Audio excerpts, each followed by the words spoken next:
Amigas y amigos, estamos en un nuevo domingo ya. El anterior hablamos ya de esta actitud profética de Jesús, que es lo que explica los roces que tiene con gente cercana a él también. Vimos el roce con Juan Bautista y su significado, ¿no? Ahora veamos qué pasa con los parientes de Jesús, ¿no? Cuando alguien tiene cierta importancia, generalmente le salen parientes por todos lados, ¿no? Pues bien, en el caso de Jesús ocurre algo parecido, pero muy distinto, ¿no?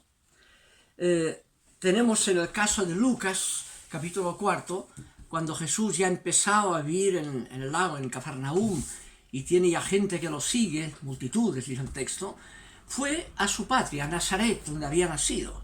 Primero ya Nazaret es un vidorrio muy pequeño, tanto que no sale nunca en ningún lado en todo el Antiguo Testamento, ¿no? Jesús es nazareno, de un vidorrio desconocido. Pero ahí tenía sus raíces, fue a Nazaret, capítulo 4 de Lucas, y entra, y cuando predica, le dan a él, porque tomaba importancia, le dan la lectura de la Torá, y cuando empieza a comentarla, rápidamente la gente empieza a preguntarse, ¿y de dónde salió qué se ha creído?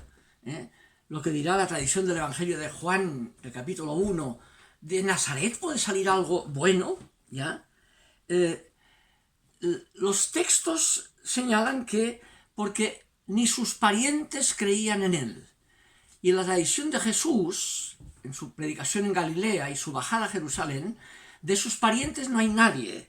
Hay un texto, el capítulo 7, según el Evangelio de Juan, en que los parientes incluso un poco lo desprecian, le dicen, bueno, si te crees algo, ¿por qué no vas a la capital, a Jerusalén? Y ahí es cuando dice, porque ni sus parientes creían en él, ¿no? Y Jesús le dice, ustedes siempre están dispuestos a cosas así, vayan ustedes si quieren, yo me quedo. Y después se fue para Callao, por su lado, ¿ya? Hay un conflicto ahí con sus parientes, ¿no? ¿Quiénes son esos parientes más cercanos? Hay una tradición ya teológica que obviamente, con que empieza Marcos, el evangelio más antiguo, el versículo 1 de su evangelio, que Jesús era hijo de Dios, Jesús el hijo de Dios, el título mesiánico por excelencia en el Antiguo Testamento también, ¿no?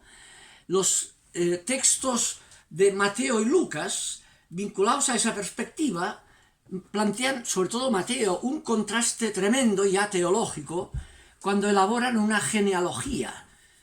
Los ancestros de Jesús viene de Dios, pero entonces recurren hasta Adán y Eva, ¿no?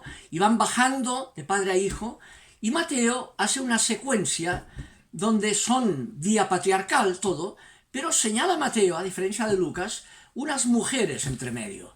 La primera mujer es Tamar, y Tamar, uno va al Génesis, se da cuenta que era una mujer, una parienta lejana, que además Judá creía que era una prostituta, y ahí queda esperando, y de ahí viene la genealogía de Jesús, de Tamar, una mujer confundida que hacía ejercicio de prostitución. Después viene Rahab, de Jericó, aparece ahí. Rahab es la jefa de la casa de putas de Jericó, parienta de Jesús, según el Génesis, ¿no? Después viene Ruth, moabita. Los moabitas venían de un incesto originalmente con los hijos de Lot, ¿no? Y después viene Betsabé, el adulterio de David, y lo vincula también a Jesús. Y en esa compañía, tan poco dignificante, incluso moralmente, ahí aparece María, en Mateo. María, virgen. O sea, Jesús, hijo de madre virgen, estéril voluntaria, que no podía ni haber nacido. Es la pequeñez de Jesús lo que se acentúa, y con un génesis, con un código genético fallado, con las fallas morales incluso que tienen todas las genealogías humanas. Lo pone Pablo, llegará a decir en ese sentido que Dios a Jesús lo hizo pecado, que no haya pecado, lo hizo pecado, entró en los condicionamientos de la mayor fragilidad humana, como es la fragilidad moral. Eso pareciera que va contra la dignidad, no, sino que acentúa la verdadera dignidad donde radica, según el reino de Dios, que es lo que recogerá quizá el himno más antiguo de toda la tradición sobre Jesús, que está conservado por Pablo, un himno prepaulino, en Filipenses 2, ¿no? El himno de la kenosis, ¿no? Porque siendo él, dice, de condición divina, teniendo la dignidad divina, se autovació a sí mismo de esa dignidad, y por eso se hizo hombre, humano, y puesto a ser hombre, uno diría New York, no, se hizo hombre y hombre en situación de esclavo, y murió como un esclavo, crucificado. Y en eso hemos reconocido que era el Señor, en ese autovaciamiento de su dignidad. Por tanto, el reino, y hasta el profetismo de Jesús, no es para acentuar la dignidad mundana, sacralizada de Jesús, sino para vaciar de esa dignidad. Eso es lo que está en la raíz, ¿no? Entonces los parientes de Jesús aparecen ahí en un texto de Marcos, el Evangelio más antiguo, capítulo 6, versículo 30 por ahí, dice que, y aparece ya ese tema, que ni sus parientes creían en él, y dicen en Nazaret, ¿y quién es este? Dice, ¿no es este el hijo de José, el carpintero? Todos conocían su simplicidad. Y no son sus hermanos Santiago, Judas, Simón, y pone 4 hermanos, y no son sus hermanas esas que viven entre nosotros, a ellas no las cita, usa el término adelphos y adelphai, hermanos y hermanas, que significa hermanos. Si bien en la tradición antigua podría significar también parientes primos, pero la tradición católica queda como hermanos para salvar la virginidad de María, las tradiciones ortodoxas también. En cambio, ciertas tradiciones protestantes consideran que eso significa hermano y va contra la virginidad de María después de haber tenido a Jesús, ¿no? Pero eso es secundario. El tema ese no hay que afirmar la dignidad, digamos, de la virginidad de María, no, se autovació de su dignidad. Fíjense que vinculado a eso, el Evangelio de Lucas apunta a un cierto parentesco también entre Jesús y Juan Bautista. En ese relato de la infancia de Jesús, dice que María fue a visitar a su parienta, Sinenguís, a la parienta, y es Isabel. Y ahí, en ese contexto, que parece dar dignidad a la parienta, está en función de la verdadera dignidad cristológica, que es el Magnificat. En ese contexto es cuando María dice dónde está la verdadera dignidad del reino, ¿no? Ha humillado a los ricos y ha exaltado a los humildes, a los pobres, ¿no? Ha dignificado la humildad de su sierva. Todo el acento del Magnificat es la verdadera dignidad del reino.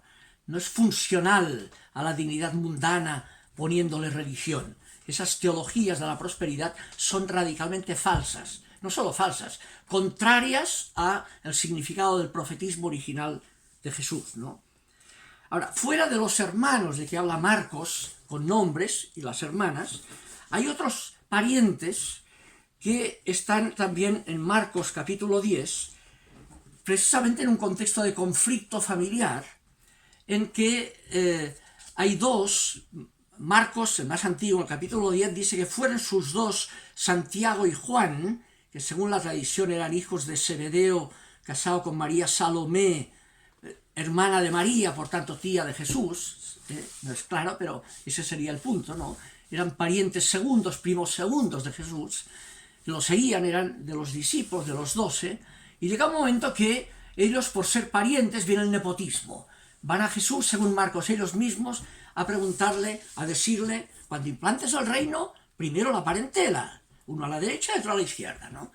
Mateo, para salvar esa dignidad, más tarde corregirá y dirá que fue la mamá misma la que lo pidió, para salvar la dignidad episcopal de Santiago y Juan. Pero Marcos dice que fueron ellos mismos, que es lo históricamente más seguro, ¿no? Y Jesús ahí aprovecha para darles el verdadero significado. Dice, los reyes de este mundo funcionan así, por dignidades. No será así entre ustedes. El que quiera ser el primero ha de hacerse el último y servidor de todos. Como el Hijo del Hombre no ha venido a ser servido, sino a servir. Y ahí les tira al suelo la pretensión de dignidad fundada en dignidades mundanas, ¿no? Bien,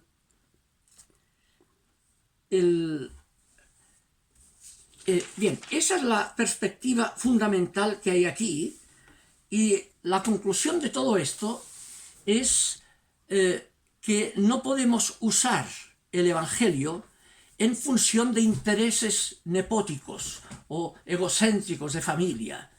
No es para acentuar la dignidad familiar de ningún tipo. En ese sentido, si uno contrasta el Evangelio de Jesús por ejemplo, con tradiciones como son la tradición islámica sobre Mahoma, en que después de muerto Mahoma vienen todos unos conflictos en el Islam de quién era más pariente que quién de Mahoma, para ver a quién le correspondía el califato, la sucesión de Mahoma, al que fuera más pariente, para privilegiar la parentela, ese nepotismo original. Una vez muerto Jesús, ocurrió algo parecido en la Iglesia, y es cuando interviene ese primer hermano, con el título que le da Pablo de hermano del Señor, Santiago, que aparece en Hechos 17 como con la pretensión de ser él el dirigente de la iglesia de Jerusalén, y desbanca a Pedro. Pedro se va de Jerusalén porque no es pariente y se fue a Antioquía, y ahí vendrá el cristianismo a ubicarse en el mundo gentil con más fuerza, ¿no? Pero hay esa pretensión, una primera lucha del nepotismo, los parientes de Jesús que querían apoderarse de la dirección. Ahora, eso queda salvado por el hecho de que este Santiago, el hermano del Señor, que no es de los 12, este hermano que en vida de Jesús no participaba de discípulos, porque ni sus hermanos creían en él, dirá Juan, una vez muerto Jesús aparece como para dirigir la comunidad. Pero finalmente él, según Flavio Josefo, al año 62, fue martirizado y murió, como Juan Bautista, y ahí entró en el reino. Ahí asumió realmente lo que significa el reino de Dios, que no tiene nada que ver con el parentesco y la dignidad del parentesco. Es el tema que hay que reflexionar. Tendemos a usar a Dios en función de intereses nepóticos, familiares, y eso es contradictorio con el espíritu profético de Jesús y por tanto con el Evangelio, ¿ya? El próximo día vamos a seguir todavía con otro aspecto de ese conflicto, que es la relación de Jesús con los celotes y con Judas. Los celotes, de eso vamos a hablar el próximo día. Que descansen. Buen domingo.